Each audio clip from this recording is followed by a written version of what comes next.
안녕하세요. 북클럽 키즈페어 영화전. 오늘은 언어 발달 놀이법에 대해 알아보겠습니다. 저는 오늘 진행을 맡은 40개월 된 아이를 키우고 있는 북플루어서 조아라입니다.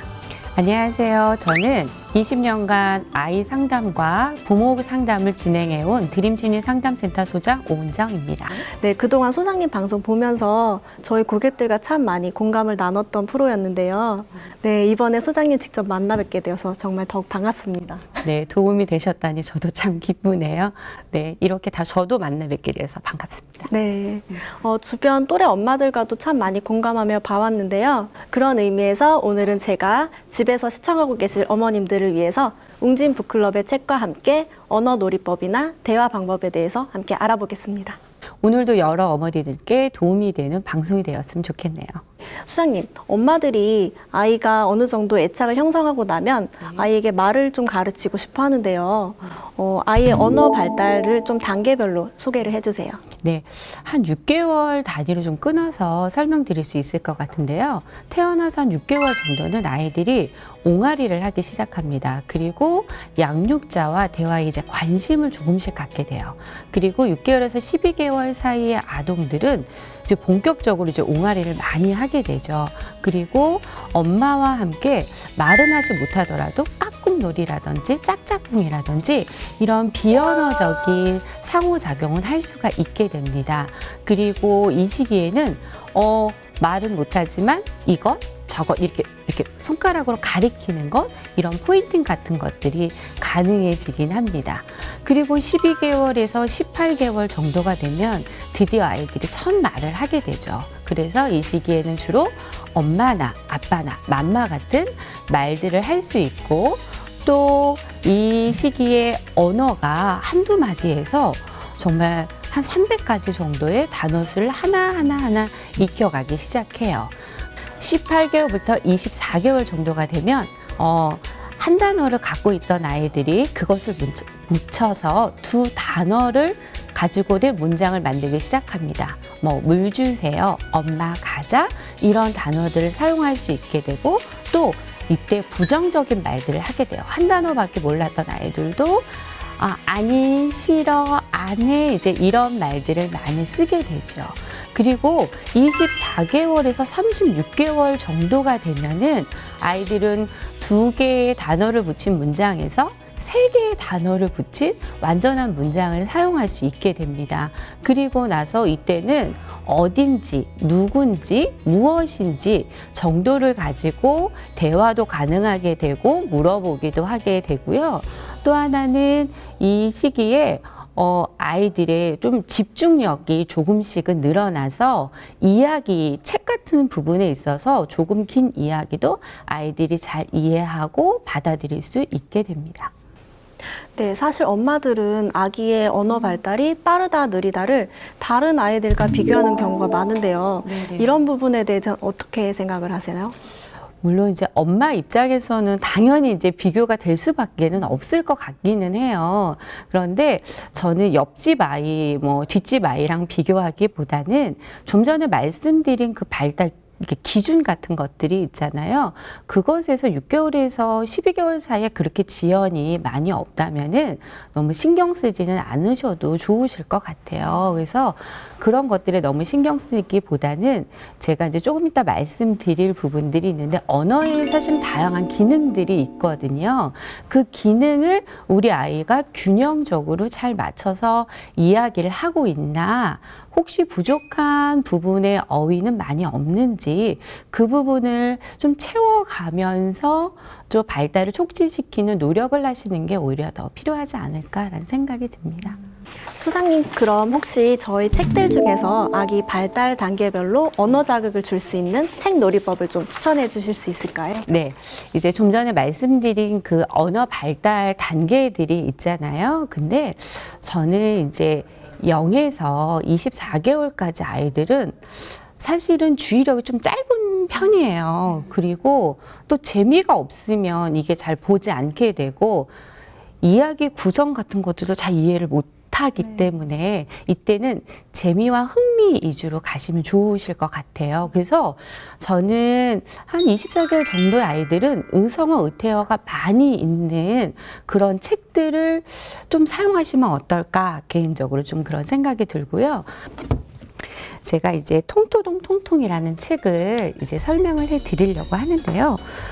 이게 이제 뭔가 재밌는 리듬감이 나올 것 같기는 해요. 그래서 만약에 이 책을 읽어준데 여기 보면은 통토동 통통 호야 배꼽이 어디 있을까? 이제 이런 내용이거든요. 근데 어머님들이 이 억양과 리듬으로 읽어주시는 거는 조금 아이가 재미없을 것 같아요. 그래서 만약에 제가 이 책을 읽어준다면 저는 여기에 통토동통통 뭔가 리듬감을 조금 발랄하게 넣어주면 아이들이 더 이렇게 재미있어 할 것 같아요. 그래서 통토동통통 호야 배꼽은 어디 있을까? 이렇게 물어보고 그러면 첫 번째는 엄마가 알려주지만 몇 번 읽으면 아이들도 알거든요. 그러면 아이가 여기. 여기 이렇게 이제 그 뒷부분은 아이가 찾을 수 있도록 아까 제가 이제 손가락 가리키기 이런 것들이 이제 12개월 정도만 돼도 가능하다고 했잖아요. 그래서 이런 것들을 좀 알려주시고 또 뒤에도 있어요. 통타동통통 원숭이 배꼽은 어디 있을까? 이렇게 읽어주면 짠짠 뒤로 넘기면 여기. 이렇게 읽어주셔도 좋을 것 같아요. 그런데 다음 장을 보면은 여기는 퉁투둥퉁퉁이에요. 몸집이 약간 큰 동물이 나오니까 여기에는 앞에는 아까 통토동통통이었거든요. 여기는 퉁투둥퉁퉁이에요. 그러면 엄마도 아까는 제가 발랄하게 통토동통통 이렇게 읽어줬다면 여기는 조금 더 두껍고 낮은 목소리로 퉁투둥퉁퉁 이렇게 곰 배꼽은 어디 있을까? 뭐 엄마가 요 정도로만 조금 달리 해줘도 아이들은 재미있을 것 같아요. 그래서 그러면 여기서 여기. 그러면 아이가 또 찍겠죠. 그리고 그 다음 장에도 아마도 몸집이 크잖아요. 그래서 퉁투둥퉁퉁 내 배꼽은 어디 있을까? 이렇게 읽어주시고 여기서 여기. 여기 아이로 하여금 엄마 혼자 읽는 게 아니에요. 아이도 뭔가 글을 읽지 못하지만 뭔가 여기 하면서 자꾸 글을 읽는 느낌이 들거든요. 이런 놀이들을 통해서 하시면 재미있을 것 같아요. 그 다음에 제가 하나 더 읽어드리고 싶은 책은 여기에 뿜바뿜바란 책이에요. 이것도 이제 아까 제가 말씀드린 의성어, 의태어 같은 것들이 이제 많이 있는데 여기 보면은 여기도 통통통 뒤에는 퉁퉁퉁 이렇게 되어 있어요. 그러니까 이 리듬을 살려서 엄마가 동통통 둥퉁퉁 해도 되지만 아이랑 읽을 때는 어머니의 억양이나 아니면 목소리 톤 이런 것들이 굉장히 중요하거든요. 그래서 여기도 통통통 둥퉁둥 너구리가 작은 북을 치고 있어요. 이렇게 얘기해 주시고 또 여기 보면 끼끼 끼끼 그런데 이제 엄마도 읽다 보면 여기서 끼끼 꼭 이렇게 굉장히 정확하게 읽으시려고 하는데 조금 그게 틀리면 어때요? 아이가 재미있어하면 그것을 응용해서 어머님이 재밌게 읽어주셔도 좋으실 것 같아요. 그래서 엄마 여기서 보면 끼익 하셔도 되고 끼익 하셔도 되고 그래서 이런 소리가 이거는 무슨 소리일까? 아이로 하여금 첫 번째는 상상하게 해보시고 그 뒤에는 몇 번 들으면 아 바이올린을 키고 있구나 이렇게 아이가 아마 뒷장 넘기기 전에 몇 번 읽으면 바이올린 말을 할 수 있다면 이제 이렇게 말할 거예요. 그리고 추추추 착착삭. 이건 무슨 소리지? 궁금하다. 또 넘기면서 추추추 삭삭삭. 이거는 까마귀가 마라카스를 이거 치고 있나 봐.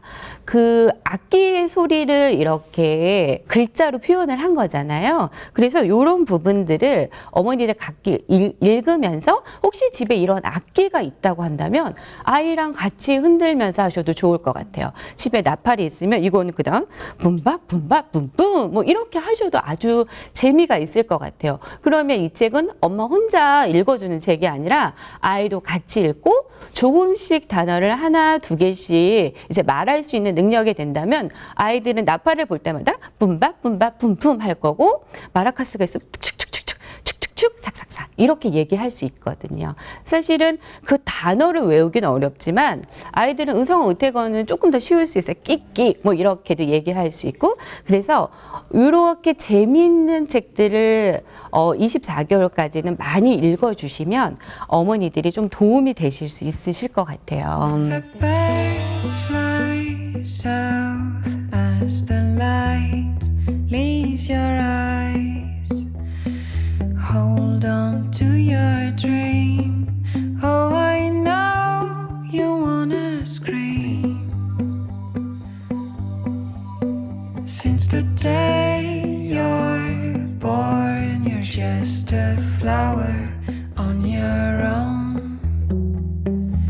저도 이 책들 아이랑 많이 읽어줬는데요.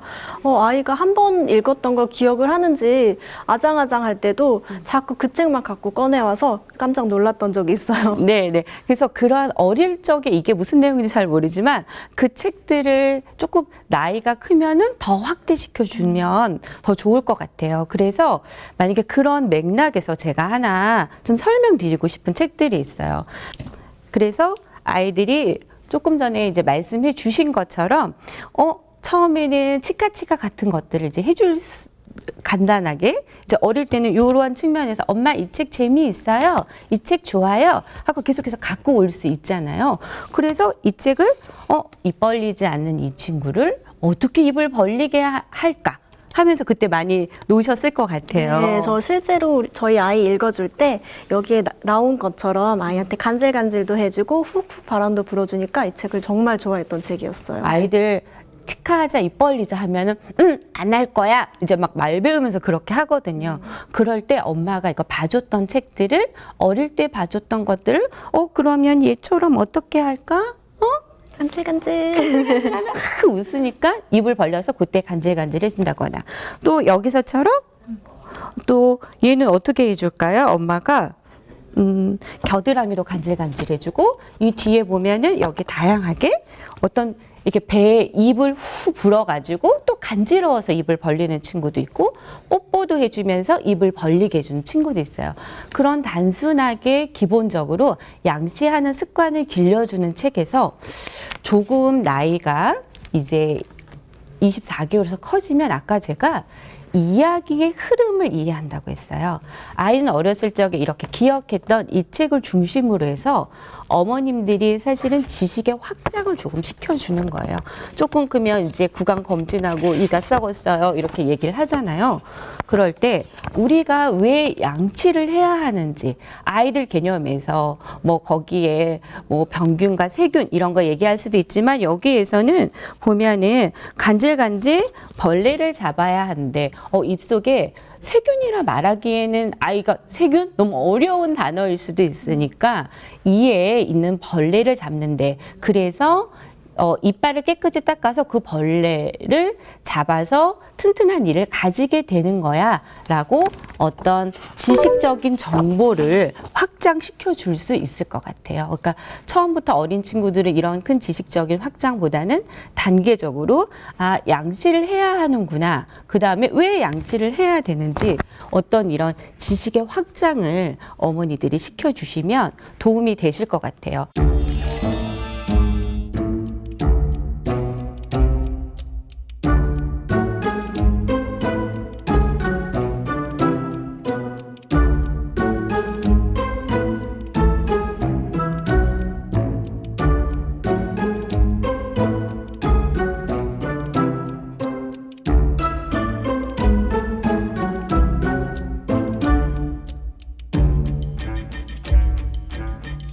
엄마들이 한 24개월 정도가 되면 이제 배변 훈련을 이제 막 시작하거든요. 그래서 36개월 정도가 되면은 배변을 이제 거의 완성하게 돼요. 아이들이 대소변을 띄는데 그때 나는 기저귀가 편한데 왜 변기에 앉아서 해야 돼? 아이 나름대로는 이해 안 될 수도 있거든요.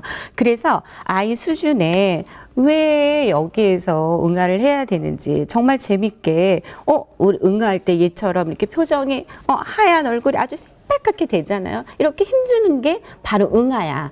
사실 응아의 개념을 알고 있어야 아이들에게 배변 훈련이 시작이거든요. 그래서 이게 배변 훈련이 응아를 하는 거구나, 응가를 하는 거구나, 쉬를 하는 거구나 이런 명칭을 알게 되면 그 다음부터 기저귀를 차고 여기서 응아를 했더니 얘네들이 냄새나고 아주 싫어하나 봐요.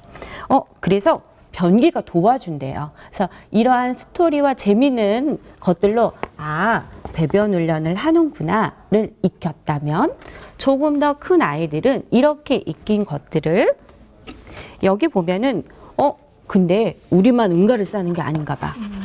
친구들이 좋아하는 코끼리도 응가를 하나 봐. 뒤에 보면은 여기 보면 사자도 응아를 하는데 아이들이 똥도 되게 좋아하거든요. 네, 맞아요. 그래서 그게 어떻게 만들어지는지, 그러니까 나만 하는 응아가 아니라 친구가 동물 친구들이 하는 응가는 어떻게 다른지, 그리고 얘네들은 무엇을 먹고 응가를 싸는지, 그게 나와 어떻게 다른지 어떤 지식 정보적인 개념으로 점점 확대시켜 나가시면 어머니들이 자녀들에게 어떻게 언어 발달을 촉진할까 도움이 될 수 있으실 것 같아요.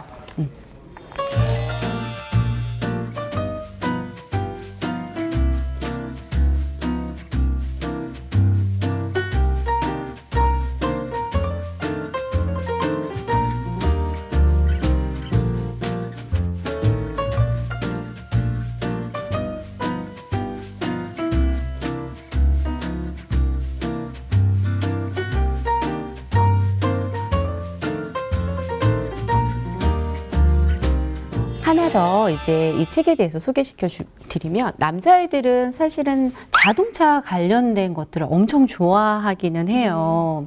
그래서 이 처음에는 엄마 저게 무슨 차야 이런 것들도 좋아하고, 뭐 소방차냐 경찰차냐 이런 것도 좋아할 수도 있는데 어떤 친구들은 보면 차 종을 얘기하는 친구들도 있어요. 이거는 무슨 차다, 저거는 무슨 차다.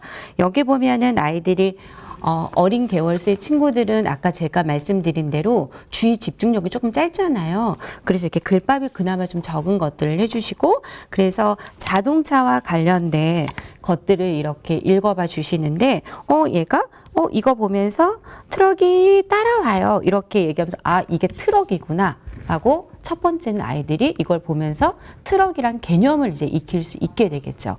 그리고 이거를 보면은 이거는 자가용이다. 그런데 뒤에 보면은 자가용의 종류도 되게 많아요. 뭐 스포츠카 같은 것들도 있고.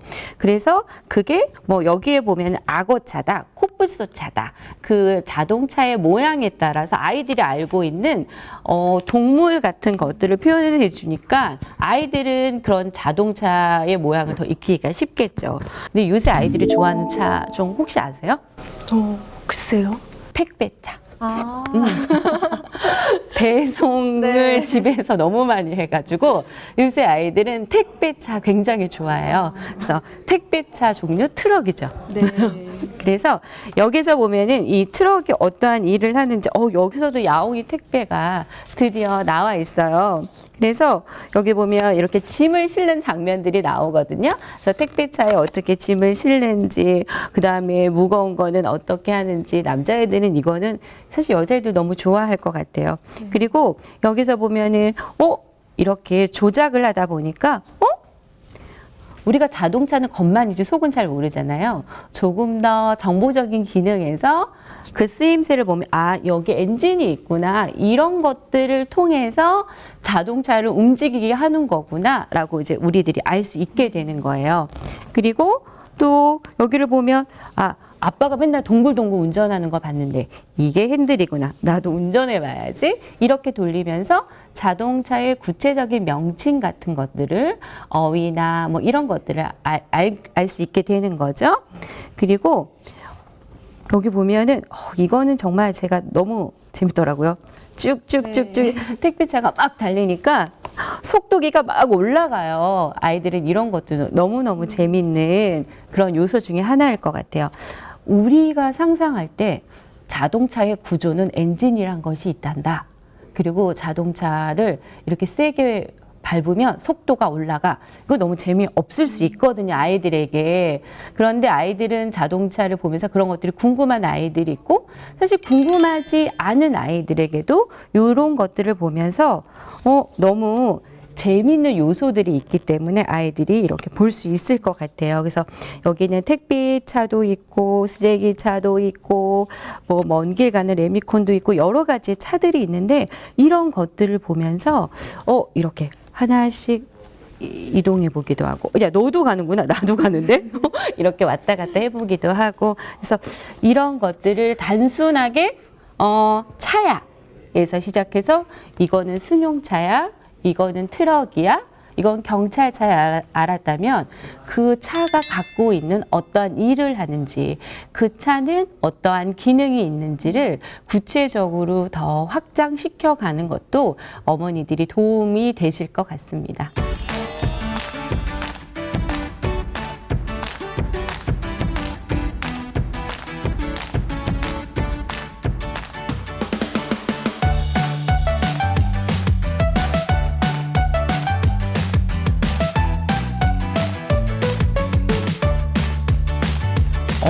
언어 지금 발달에 대해서 나누고 있는데 언어는 그런 지식 정보만을 갖고 있는 기능은 아니거든요.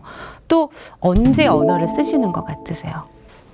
저는 주로 아이한테 애정 표현할 때 네, 많이 얘기하는 것 같아요. 맞아요. 우리가 지난 시간에도 애착에 대해서 조금 이야기를 했었잖아요. 그래서 단순히 언어는 정보적인 측면들을 이렇게 다루고 있는 것이 아니라 지금 말씀드린 대로 정서를 교류하고 친밀감을 증진할 때도 언어를 수단으로 쓰기도 해요. 어머니들 요새는 TV에 많이 보면은 그 지능 검사 하잖아요. 근데 지능 검사에 보면 언어성 지능 검사를 하는데 그게 단순히 상식적인 수준을 나타내는 것은 아니거든요. 상식도 물론 나타내지만 어휘력도 있고 그것도 다방면에 걸치는 어휘력과 사회적인 이해를 얼마나 하고 있는지도 우리가 다 이런 언어적인 지능에 포함이 되고 있어요. 그래서 저는 이번에는 언어가 갖고 있는 기능 가운데 지금 말씀하신 것처럼 어떤 친밀감과 관련된 것들을 조금 더 얘기하고 싶어요. 만약에 친구가 이 모자 예쁘다. 오늘 입은 옷이 정말 예쁜데? 라고 하면은 내 옷이 예쁘구나. 어떤 정보적인 측면도 있을 수 있지만 어떠세요? 기분이? 기분 너무 좋죠. 그렇죠. 기분이 좋죠. 그리고 처음 만난 사람이라면 그거는 뭔가 이 사람과 친해지고 싶은 어떤 친밀감의 표시일 수도 있을 것 같아요. 그러한 의미에서 언어를 촉진시켜 주는 것도 사실은 도움이 될 수는 있을 것 같아요. 그래서 제가 오늘 그러한 의미에서 한 가지 책을 보면 조금 전에는 이제 지식 정보적인 측면들이 조금 많았다면 이제 언어의 기능 가운데 친밀감이나 정서 교류 같은 것들도 할 수 있어요. 아주 어린 친구들은 그런 것과 관련된 많은 언어를 담을 수 없지만 여기서 보면 아주 단순해요. 쪽쪽 요거 한 단어만 있으면 이 책을 다 읽을 수 있거든요. 그래서 아기 판다와 엄마가 어떻게 하냐면 쪽쪽 할 때 아기와 엄마가 그냥 볼에 뽀뽀를 쪽 해주셔도 좋을 것 같아요. 그 다음 장에 보면은 아기 야옹이와 그 다음에 엄마가 쪽쪽 하면서 또 한 번 해주시고 그 뒤에도 읽으면서 이게 뽀뽀하는 장면이 나올 때마다 아마 아기는 이렇게 기다리고 있을 거예요. 네. 요거 읽을 때마다 강아지와 엄마가 뽀뽀하면은 쪽쪽 해주기를 아이는 정말 기다리고 있거든요. 그러니까 그렇다면 이 책은 엄마 혼자 읽어주는 책이 아니라 엄마랑 아이랑 같이 읽어주는 아까 말씀드린 대로 어떤 정보적인 차원이 아니라 친밀감을 증진시키는 책이 될 수 있는 거거든요. 그래서 그러한 측면에서 책을 활용하시는 것도 도움이 되실 것 같아요. 네, 저도 실제로 이 책을 읽으면서 아이랑 뽀뽀하는 놀이 정말 많이 했었어요. 그래서 아이가 참 좋아하는 책 중에 하나였어요. 맞아요. 그래서 아이들은 엄마랑 어떤 이런 스킨십 할 때 정말 좋잖아요. 근데 엄마랑 안아주자 이래도 좋지만 책을 읽으면서도 그게 놀이처럼 된다면 더 좋을 수 있을 것 같고 여기서 보면 또 언어의 기능 가운데 저는 하나로 또 뽑자면은 심미적인 기능이 또 있을 수 있을 것 같아요. 단순히 언어는 어떤 정보 전달이나 마음을 나누는 것도 있지만 아름다움을 또 이렇게 다양하게 표현할 수도 있잖아요. 오늘 햇살이 예쁠 수도 있고 노을이 예쁠 수도 있고 그걸 이제 언어로 담을 수도 있는데 사실은 그건 접해보지 않으면 잘 모를 수도 있어요. 그래서 제가 여기서 보면 저도 말이 너무 예쁘더라고요. 여기 보면 사과야 넌 볼이 왜 이렇게 빨간 거니? 사실 사과는 볼이 없거든요. 그냥 빨간 사과 그대로지만 우리가 볼이라는 어떠한 상상을 하는 거잖아요. 그래서 그런 것들이 햇빛이 나를 빨갛게 있게 했거든. 너무 말이 예쁜 것 같아요. 그리고 햇빛이 만진 사과, 햇빛이 사랑한 사과. 어떤 이런 아름다운 표현들을 아이들이 접하면 사실은 안 듣고 자극을 받지 못했던 아이들에 비해서 이러한 표현은 당연히 많아지겠죠. 또 어떤 아이들은 보면은 한 가지 책만 막 고집해서 계속 갖고 오는 친구들이 있어요. 그럼 엄마들은 너무 이렇게 왜 이 책만 보지 이 책만 보지 않은데 그럴 때 저는 그냥 계속 읽어주라고 얘기하고 싶어요. 이 책을 한 번 읽고 두 번 읽고 세 번 읽다 보면은 사실 이 문장을 아이들이 다 외우게 되거든요. 이게 많은 문장이 아니기 때문에. 그럼 이 문장을 외우면 그게 자기 거로 쓸 수 있어요. 사과를 볼 때마다 이러한 생각을 할 수도 있고, 만약에 이런 부분들이 꽃을 볼 때마다 이러한 생각을 또 할 수도 있고, 이런 표현을 지나가다가 한다면 우리 아이가 얼마나 예쁘겠어요. 그래서 여기도 보면 그냥 여기서 보면 나비는 꽃을 좋아해서 꽃을 보여줄 거야. 그냥 이렇게 친구처럼 이렇게 찾아가서 만나고 이런 표현 같은 것들 있잖아요. 저기 들길에 파랗게 꽃이 보이니? 가까이 가야 잘 보이지.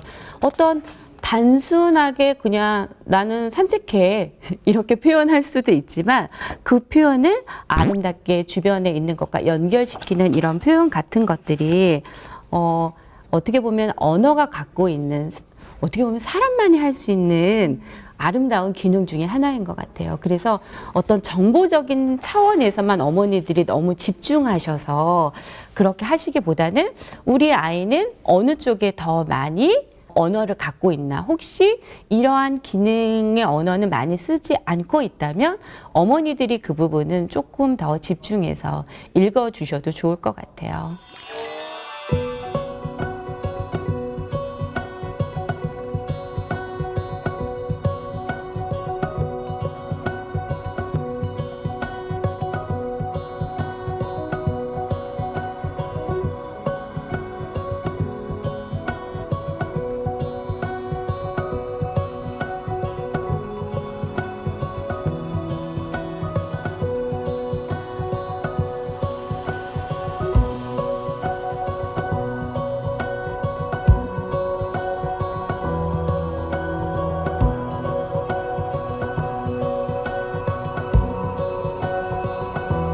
언어의 기능 가운데 제가 한 가지 더 말씀드리고 싶은 기능 중에 하나는, 언어가 어떠한 명령적인, 어떠한 지시적인 기능을 가질 수 있어요. 예를 들어서 제가 우리 조아라님께 저기 있는 물 좀 주세요 라고 하면은 물을 갖다 주실 거잖아요. 그럼 가만히 계신 분의 어떤 행동을 요구하는 거거든요. 아이에게도 엄마한테 이것 좀 줄래 하면 아이가 그거를 줄 수 있는 행동이 있고, 마찬가지로 이거는 어른이 아이에게만 쓰는 것은 아니라 아이도 어른에게 엄마 밖에 나가자. 난 집에 있고 싶었지만, 우리 어머니들처럼. 그렇지만 아이가 나가자는 말에 우리의 행동이 밖으로 나가게 되거든요. 그래서 이 얘기를 듣는 사람이 어떠한 행동적인 변화를 일으키게 하는 것이 사실 언어의 기능 중에 하나가 있어요. 근데 이게 기분 나쁘지 않게 잘 해야 되는 거예요. 네, 제가 만약에 우리 조아라님께 물 좀 줘봐 이렇게 얘기하면은 엄청 기분 나쁘실 거예요. 근데 만약에 물 좀 주세요 하면은 이거는 그래도 좀 줄 수 있는 그런 상황이 되는 거거든요. 아이들도 마찬가지예요. 이런 언어를 어떻게 써야 되는지. 여기 보면은 울지 않고 말해요가 있어요. 근데 아이들 답답하면 막 울고 막 이러잖아요. 그래서 그 상황에 맞춰서 어떻게 해야 되는지가 조금 나와 있어요. 아이들이 아이스크림 먹다가 뚝 떨어졌어. 진짜 너무 이럴 때는 아이들이 눈물이 나고 화도 나고 막 이러니까 뭐라 그런 걸까요? 여기서처럼 이렇게 알 수 없잖아요. 이 아이가 원하는 건 뭐예요? 엄마한테 아이스크림 하나 더 얻는, 그게 바로 엄마로 하여금 아이스크림 갖고 오게 하는 게 목적이잖아요. 그게 뭐라고 나와 있냐면 아이스크림 다시 주세요 라고 말해, 이렇게 되어 있어요. 어떻게 해야 긍정적으로 엄마에게 요청할 수 있는지. 사실 이런 상황 너무 많잖아요. 네. 그래서 여기도 보면은 옆에서 장난감을 만지며 땅을 치면서 막 울어. 뭐라는 걸까요? 울면서 막 얘기하니까 우리가 알아들을 수가 없어요. 그럴 때 여기 뭐라고 되어 있냐면 내 장난감이야, 이리 줘 라고 말해줘, 이렇게 되어 있거든요. 그러니까 정말 아이가 원하는 것은 그거 내 장난감이니까 너는 나한테 이거 줘 라고 얘기해야지 라고 어떻게 말해야 예쁘게 말할 수 있는지, 그런 방법들에 대해서 여기 보여지고 있어요. 그네를 타면 왜 그네는 개수가 이렇게 적을까요? 늘 항상 고민이에요. 그래서 우리가 줄 서야 하고 기다려야 하고, 탄 아이는 너무 오래 타서 내리지 않고, 이게 놀이터에 가면 너무 슬픈 현실인데, 맞아요. 그럴 때 막 또 울면서 뭐라는지 알 수가 없잖아요. 그때 나도 타고 싶어 이렇게 얘기해줘. 그러니까 우리가 아이들이 겪을 수 있는 많은 요청의 내용들이 있는데 그게 울지 않고 상대방한테 어떻게 예쁘게 엄마에게 혹은 친구에게 얘기해야 되는지 이런 방법들이 있거든요. 그건 언어의 굉장히 중요한 기능 중에 하나인데 이런 것들을 우리 아이가 잘 사용하지 못한다. 우리 아이는 울기만 해요. 아니면 어떤 아이들은 울지 않고 또 이렇게 반대로 이렇게 거칠게 얘기하는 친구들이 있어요. 야, 나와! 뭐 이렇게 얘기한다든지 이거 당장 내놔. 그러니까 그것도 예쁜 말은 아닌 거잖아요. 그래서 어떻게 말해야 상대방한테 기분 좋게 내 요구가 관철될 수 있는지 그런 언어적인 기능을 이렇게 제가 지금 말씀드린 대로 다양한 방법들이 있잖아요. 언어적인 기능이 뭐 정보적인 정보를 그러니까 받는 것도 있고 친밀감도 있고 어떤 정서를 교류하는 것도 있고 아름다움을 표현하는 말도 있고 지금처럼 어떠한 지시나 명령이나 어떤 행동을 요구할 때 쓰이는 언어도 있는데 그런 다양한 측면에서 우리 아이는 언어 발달을 골고루 잘 하고 있는지 먼저 이런 것들을 어머님이 살펴보시고 아이들에게 부족한 부분을 이렇게 읽으면서 도와주시면 언어 발달이 전체적으로 잘 하지 않을까라고 생각이 됩니다.